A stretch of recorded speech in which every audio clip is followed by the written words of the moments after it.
உங்கள் favourite TV ஷோக்களை இனி miss பண்ண தேவையில்லை. ZEE5 இல் முற்றிலும் இலவசமாக காணுங்கள், இங்கேயும் எப்பொழுதும். அப்பா, என்ன பண்ணிட்டு இருக்கீங்க? உன் கல்யாணத்தை உங்க அப்பாவும் பாட்டியும் இந்த ஊரே வியந்து பாக்குற மாதிரி அப்படி ஒரு ரிச்சா நடத்தணும்னு என்னென்னலாம் பிளான் பண்ணிருக்காங்க தெரியுமா? அப்பா, ஏன்பா? அதத்தான் நானும் இப்ப வந்த உடனே கேட்டேன், இவ்ளோ ரிச்சா பண்ணணுமான்னு. அதுக்கு உங்க அப்பா என்ன சொன்னாரு தெரியுமா? அத நானே சொல்றேன். இதுவரைக்கும் நான் என் குட்டிமாவுக்கு இந்த 20 வருஷத்துல அவ ஆசைப்பட்ட மாதிரி எதையுமே வாங்கி தரல. அதுக்கு எனக்கு வாய்ப்பும் இல்லை. இப்ப என் குட்டிமாவுக்கு கல்யாணம் பண்ண போறேன். அப்போ அது எப்படி இருக்கணும்? பத்மா மேடம் கூட நான் இப்படி ஒரு கல்யாணத்தை நடத்துவேன்னு எதிர்பார்க்க கூடாது. ஆமா, என் பேத்தியோட கல்யாணம், அதுவும் 600 கோடி சொத்துக்கு ஏக வாரிசு. அதுக்கேத்த மாதிரி நாமளும் தரம் குறையாம நடத்தணும்ல அன்பரசி. இது எங்க 2 பேரோட கடமை. இத பாரு, என்னென்னவோ எழுதிருக்குமா, ஒண்ணுமே புரியல. நீயே படிச்சு பாரு.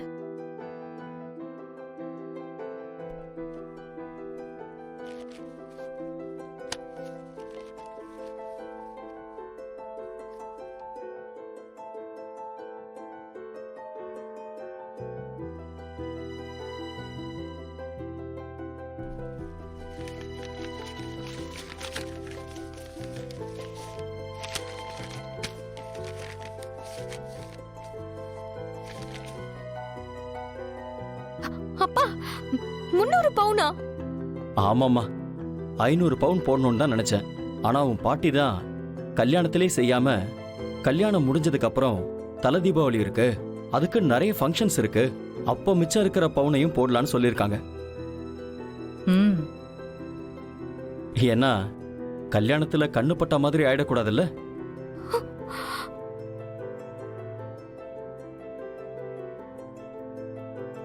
அனன்யா வேற ஏதாவது நினைச்சுப்பா. அவளுக்குன்னு தனியா நகை இருந்தா கூட இந்த சிவகாமியும் மங்காத்தையும் ஏதாவது சொல்லி அவ புத்தியை கெடுத்து விட்டுருவாங்க. அதுவும் ஒரு காரணம்தான். இல்லைன்னா நானும் சந்திராவும் 500 பவுனுக்கு தான் பிளான் பண்ணியிருந்தோம்.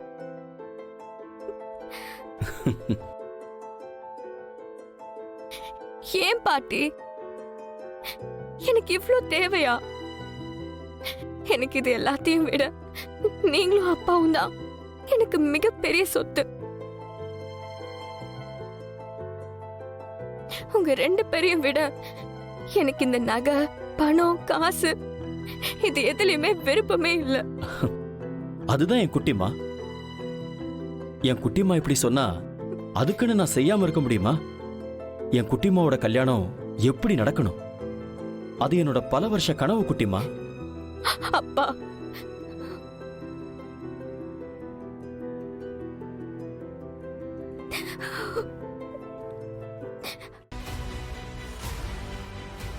என்ன வந்தவன் எதுவுமே பேசாம இருக்கான்? நம்ம பேசின எல்லாத்தையும் கேட்டுட்டானா?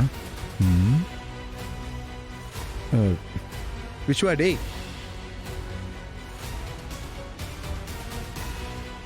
சொல்லு வசந்த்.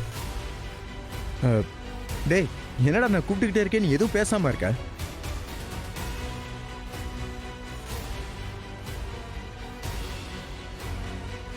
ஆமா, நான் ஒரு விஷயம் கேட்பேன், உண்மையை மறைக்காம என்கிட்ட சொல்லணும். என்னடா? அன்னைக்கு உனக்கு என்ன பிரச்சனை? கௌசல்யா ஏதாவது உளறிட்டாளா? டேய், என்னடா ஏதோ போலீஸ்கார மாதிரி இன்வெஸ்டிகேஷன்லாம் பண்ற? வசந்த், நான் கேட்டதுக்கு இன்னும் நீ பதில் சொல்லவே இல்லை.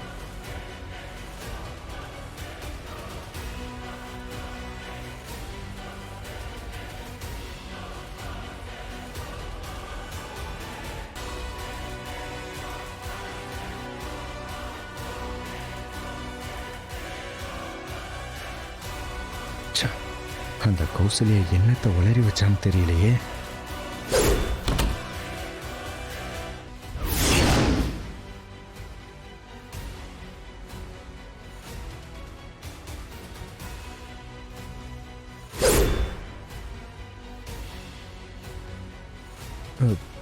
ஒரு நிமிஷம் பேசியிருக்கு. அப்போ அவ ஃபோன் எடுத்து பேசியிருந்திருக்கா. நம்ம ஆஃபீஸ் மேனேஜரும் பேசியிருந்திருக்கான்.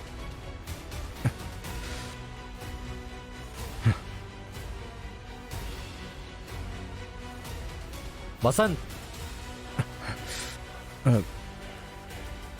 டேய் என்னடா நீ என்ன கேட்குறேன்னே புரியல. அவ ஏதாவது சொன்னாளா? இல்ல 2 நாளைக்கு முன்னாடி அவங்கள பார்க்கும்போது ஏதோ கொஞ்சம் அழுத மாதிரி தெரிஞ்சது. இப்போ கொஞ்ச நேரத்துக்கு முன்னாடி நான் யதார்த்தமா மாடிக்கு போனேன். ம். அங்க போய் பார்த்தா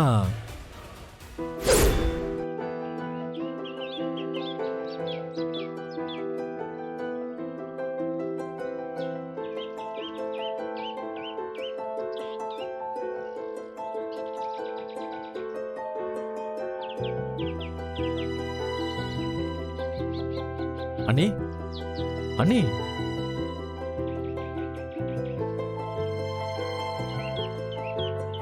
அண்ணி, விஸ்வா, என்ன அண்ணி அழுதுட்டு இருக்கீங்களா? இல்லையே. இப்ப அழுது இருக்கீங்க. அதுவா, துணி காய வைக்க மேல வந்த விஸ்வா. அப்படியே நின்னுட்டேன். அதான் தூசி ஏதாவது கண்ணுல விழுந்திருக்கும்னு நினைக்கிறேன். ம்ஹும். இல்ல அண்ணி, 2 நாளைக்கு முன்னாடி நான் பார்க்கும்போது நீங்க அழுத மாதிரி தான் தெரிஞ்சது. நானா? என்ன விஸ்வா சொல்ற? ம்ஹும். இல்ல அண்ணி, என்கிட்ட சொல்லக்கூடாதுன்னா விட்டுருங்க. ஏதாவதுன்னா உன்கிட்ட சொல்லாம இருப்பனா? அப்புறம் என்ன அண்ணி, அம்மா ஏதாவது சொன்னாங்களா?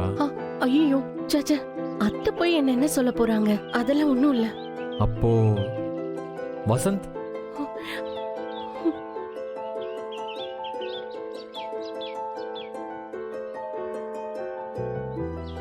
அண்ணி அவன் ஏதாவது சொன்னானா?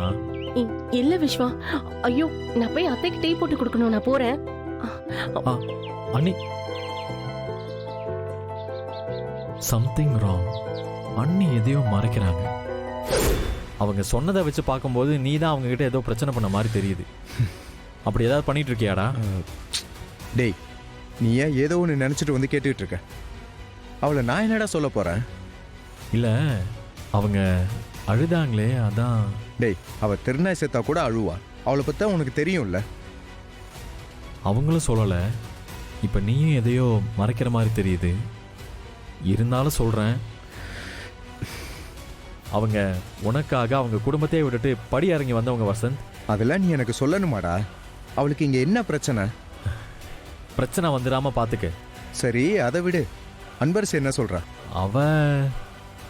அவ என்ன சொல்றா? எப்படியோ நிச்சயம் முடிஞ்சிருச்சு. இன்னும் ஒரு 4 நாள் இருக்கு. எப்படா போகும்னு இருக்கு. போயிருண்டா, போயிரும். ஜீ5 ஆப்பை டவுன்லோட் செய்து அனைத்து எபிசோடுகளையும் இலவசமாக பாருங்க.